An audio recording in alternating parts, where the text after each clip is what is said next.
Chapter 12. If Col doesn't want to go, Dominic, you'll just have to accept it. Mrs. Sampson had been trying to placate her son since Col had telephoned to tell them his decision. But he does want to go, Dominic insisted. Then he added, he told me he's desperate to go. Ella tutted loudly. What a liar. Ella, Mrs. Sampson scolded. Dominic turned on his sister. It's all your fault. You don't want him to go. You don't like him. That's true, Ella admitted. I don't want him to go, and I don't like him. I don't trust him. She pleaded with her mum. They're a dangerous family, Mum. They're always in the newspaper. His dad was notorious as well. He was killed driving a getaway car. I know their reputation, Mrs. Sampson conceded, but that makes no difference. Col saved Dominic's life. He'll always be special to me. Dominic stuck his tongue out at his sister. He leapt at his mother. If you ask him, Mum, he would go. Please, Mum, can we go and see Col? Ella screeched at him. You're not going to do that. You're not going to that house. We could have a lovely trip to London, just us. I'll make a cardboard cutout of Col McCann. I'll even sit beside it. Shut up you, Dominic yelled. If Col doesn't go to London, neither do I. Ella smiled. This trip is sounding better by the minute. It was only because of Dominic that Mrs. Sampson found herself knocking on the door of the McCann's house. Dominic was in tow, of course. He had refused to stay at home. She hoped the notorious Mungo would not be there, but to her dismay, it was Mungo himself who opened the door. He spread himself in the doorway, his whole body language barring their way. What do you want? Before Mrs. Sampson could answer, Dominic, who couldn't read body language too well, had caught sight of Col and darted under Mungo's arm. Hey, Col, he shouted, it's me. I'd never have guessed, Col said, coming towards him. Dominic! Mrs. Sampson tried to call him back, but it was no use. He was in now. Sorry, she said to Mungo. It was only when Mam hurried from the kitchen that Mungo moved aside sullenly. Oh, Mrs. Sampson, it's yourself. Come on in. Would you like a wee cup of tea? Col was glad his mother greeted them so warmly. He wanted the Sampsons to know that his family was special too, in spite of all they had heard. I've just made some pancakes, Mam said. My Mam makes the best pancakes, Col said proudly. I'm sure she does, Col, Mrs. Sampson smiled. I've never mastered the art of making them myself. Mam ushered them into the living room and switched off the television. Mungo stood leaning against the doorway, silently, just watching, his face giving nothing away. If you've come to try to persuade me to go, I'm not going. Col glanced at his brother, as if to reassure him. Well, if you're not going, I'm not going. Dominic flopped onto the sofa in a huff. There's no point if you don't go. Mrs. Sampson sat beside him and patted his knee. She looked at Col. You know what he's like, Col. This is all he goes on about. He's driving the whole family potty. I promised I'd come and ask you just one more time, but he is right. There is no point if you don't go. Col looked at her.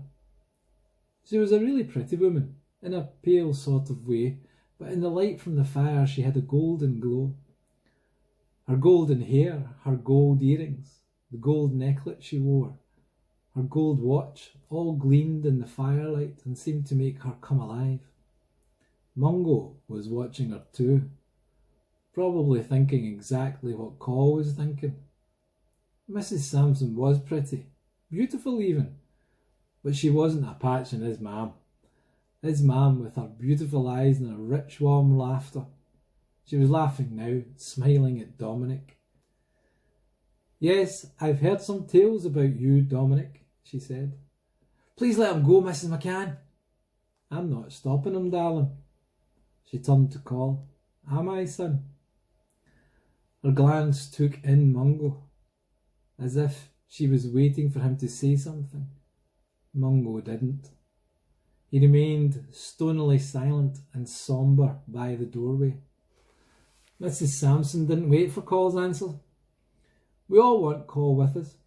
We'd be flown down and put up in a lovely hotel, and you and... She glanced up. Mungo, of course. I'm sure you'd both enjoy it. No me, Mungo declared coldly. Dominic shot forward. It would be great. It would be brilliant. It would be a laugh a minute. Call tried to say he didn't want to go, but he couldn't find the words. He did want to go. He'd never wanted to go anywhere so much in his life. His mother hesitated too, and with that ever so slight hesitation, Call knew his mother wanted him to be there. But she knew it would cause friction between her boys, and that was what she wanted to avoid more than anything. To Call's astonishment, it was Mungo who spoke up. You know, Call, maybe you should go. It would be a great experience for you, and I wouldn't want to hold you back from that. Call swallowed. Was he hearing right? Do you really mean that? Dominic leapt to his feet shouting, Call's coming to London. His mother pulled him back down, but she was beaming with pleasure. They do really want me there, Call thought. It isn't just Dominic, it's Mrs. Sampson too. Mungo was nodding his head. No, Call, you go. You can't turn down something like that. That was all the encouragement Mam needed. I think it might be good for Call as well. As you so rightly say, Mungo, an experience. Now Call managed a smile. You'll enjoy it, Mam. London. You can go to the shops there. He looked at Mrs. Sampson. My Mam loves shopping. But Mam was already shaking her head. No, not me, Call. I'm not a great one for travelling. I never go on holidays or anything. She looked at Mrs. Sampson. I know Call will be just fine with you. And nothing Call said would persuade her to change her mind. Mungo joined in the plans and listened to all the talk of travel arrangements and hotels. Call had seldom seen him so affable. When they had finished, he rubbed his hands together. Right, Mam, what about those pancakes then? It turned out to be a very enjoyable afternoon. Mungo was at his very best, and their Mam had Mrs. Sampson giggling with laughter with her tales of the bingo. By the time they left, it had all been arranged. Call would go to London with the Sampsons. What made you change your mind, bruv? Call asked Mungo later. I mean, you were so against it, and then suddenly... Mungo only shrugged. They seemed okay. She seems really nice, actually. And she's right. There isn't any point if you don't go. He smiled. You really did want to go all the time, didn't you? No, if it meant us two falling out. Mungo patted him on the back. Good boy. Good boy indeed, Mam said. Nothing should ever come between you two boys.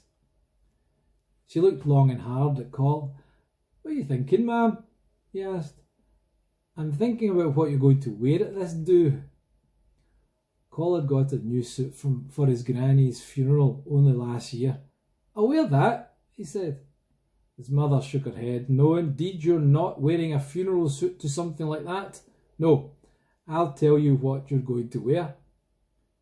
She hesitated dramatically. Call waited.